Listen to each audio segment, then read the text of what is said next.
Assalamualaikum warahmatullahi wabarakatuh. Halo guys, ketemu lagi dengan saya Susi Susilawati dengan NIM 2184. Kali ini saya akan meresensi sebuah novel yang berjudul Ayat-Ayat Cinta.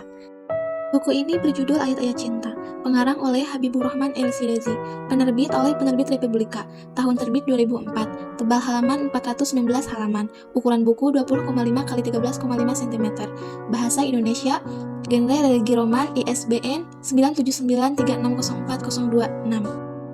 Latar belakang pengarang, Haji Habibur Rahman El-Shirazi lahir di Semarang, Jawa Tengah 30 September 1976. Umur 40 tahun, adalah novelis Indonesia. Selain novelis, sarjana Universitas Al-Azhar, Kairo, Mesir, ini juga dikenal sebagai sutradara, dai, penyair, sastrawan, pimpinan pesantren, dan penceramah. Karya-karyanya banyak diminati tak hanya di Indonesia, tetapi juga di mancanegara seperti Malaysia, Singapura, Brunei, Hong Kong, Taiwan, Australia, dan komunitas muslim di Amerika Serikat.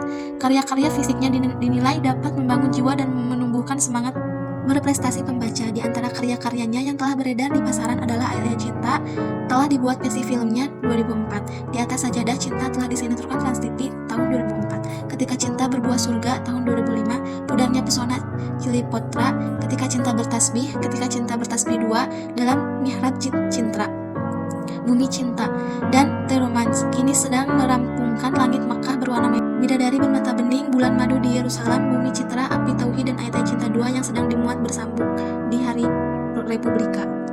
Sinopsis novel Ayat-Ayat Cinta. Kisah berawal dari seorang mahasiswa bernama Fahri bin Abdullah Siddiq. Ia adalah seorang mahasiswa Universitas Al-Azhar, Mesir. Di Mesir, Fahri tinggal bersama dengan keempat temannya yang juga berasal dari Indonesia. Mereka tinggal di apartemen sederhana. Mereka mempunyai tetangga yang sangat baik dan akrab dengan mereka, yaitu keluarga Tuan Butes. Tuan Butros mempunyai istri bernama Madam Nahid dan dua orang anak mereka, Maria dan Yusuf. Keluarga Tuan Butros adalah keluarga Kristen Koptik yang sangat taat.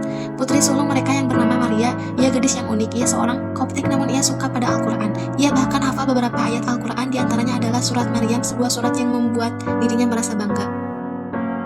Pertemuan berawal ketika Fahri pergi ke Subra El Kaima untuk talqi pada Sheikh Usman Abdul Fattah. Ia pergi ke sana naik metro, dan disitulah awal Fahri bertemu dengan perempuan bercadar yang bernama Aisyah. Aisyah bukanlah orang Mesir, melainkan gadis asal Jerman yang sedang studi di Mesir. Selain mempunyai tetangga yang baik, Fahri juga mempunyai tetangga yang sangat galak dan kasar. Kepala keluarga itu bernama Bahdur. Bahdur mempunyai istri bernama Madam Syaima dan putri bungsunya Naura.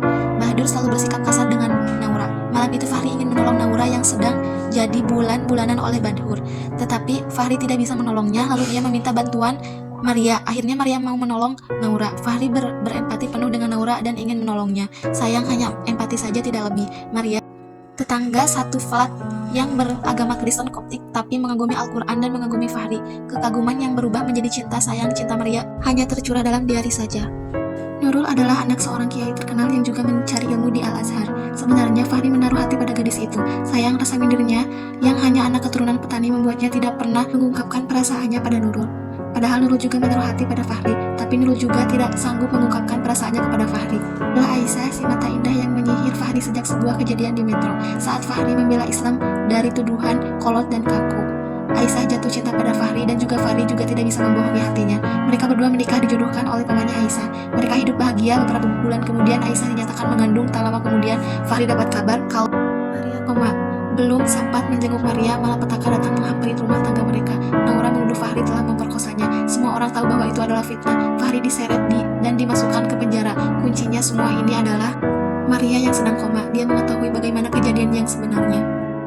Keluarga Butros mendatangi Fahri di penjara. Mereka berniat mengunjungi Fahri dan juga ingin meminta bantuan kepada Fahri untuk menyadarkan Maria dari komanya dengan merekam suara Fahri dan nantinya akan didengar ke Maria. Kata dokter, hanya orang yang dicintai Maria yang dapat menyembuhkannya.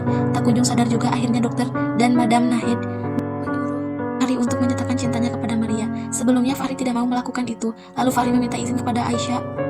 Akhirnya Aisyah menyetujuinya. Setelah itu Fahri langsung menikahi Maria. Setelah beberapa saat kemudian Maria sadar. Sidang penentuan tiba. Di akhir persidangan Maria tiba. Dia menyatakan apa yang sebenarnya terjadi pada malam itu. Setelah mengatakan itu semua, Maria pingsan dan langsung dilarikan ke rumah sakit. Fahri memenangkan sidang tersebut dan Bahdur dimasukkan ke penjara.